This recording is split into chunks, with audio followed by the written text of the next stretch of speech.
បាទមកដល់ហើយម៉ាស៊ីនកាន់ស្រូវប្រភេទលក្ខណៈគ្រួសារឆ្នាំ2026បាទចូលមកដល់ហើយភ្ញៀវគាត់នៅចាំយូរហើយបាទអធិស្ឋានផងបងឥឡូវមកដល់ហើយភ្ញៀវគាត់មកយកបដាបាទឆ្នាំ2026ប្រភេទតួអ៊ីណុកបាទកង់រុញធំពងកន្ទក់ធំតៅកន្លែងចាក់ស្រូវខាងលើហ្នឹងធំបាទចាក់ស្រូវបានច្រើនបាទប្រភេទចេញកមកមាន3ជ្រក់មានដើម3កណាត់ចុងបាទញាក់គ្រោះថ្មក៏កញ្ច្រាំងឲ្យស្អាតការស្មៅឲ្យស្អាតបានចូលកិនបាទគ្រោះថ្មធំក៏កញ្ច្រាំងអីគឺចេញមកមួយខាងហ្នឹងបាទចេញមកមួយខាងហ្នឹង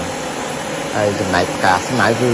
ធ្លាក់ទៅមួយខាងបាទធ្លាក់ទៅមួយខាងទៀតបាទពងកន្ទក់ធំបាទអត់ថុយទេបាទពងកន្ទក់ធំមានដាក់កណាត់ចងអីពងកន្ទក់ធំបាទក៏កញ្ច្រាំងស្មៅអីគឺមកក៏កញ្ច្រាំងគ្រោះថ្មគឺមកមួយខាងហ្នឹងបាទបាទស្រូវហៀវគាត់យកអង្គយកស្រូវគាត់យកមកកាន់សាក់ស្រូវចាស់ស្រូវឆ្នាំទៅបាទហើយចំណែកមកមួយខាងនេះគឺផ្កាស្មៅហើយនឹងសម្ដីអីគឺហូរចេញមកមួយខាងហ្នឹងហើយបាទចេញមកមួយខាងហើយបានចូលកាន់អញ្ចឹងធ្វើឲ្យក្បាលយើងរត់ធូរបាទរីឆ្នាំ2026នឹងមានវាស់លើមានសន្ទើបាទរីឆ្នាំវាទៅសេផ្លាក់លេខនៅខាងខោនេះដាក់រោឆ្នាំ2026បាទ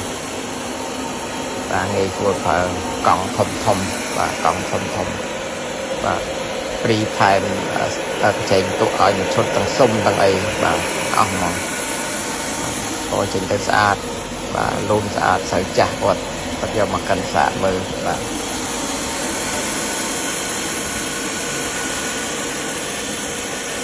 ក៏មកចេញមក3ជ្រក់បាទដឹកបាទភ្ញៀវដឹកយកទៅយកឡានមកដោះតៅដោះអីតិចតួចដាក់ចូលឡានបានបាទអរគុណ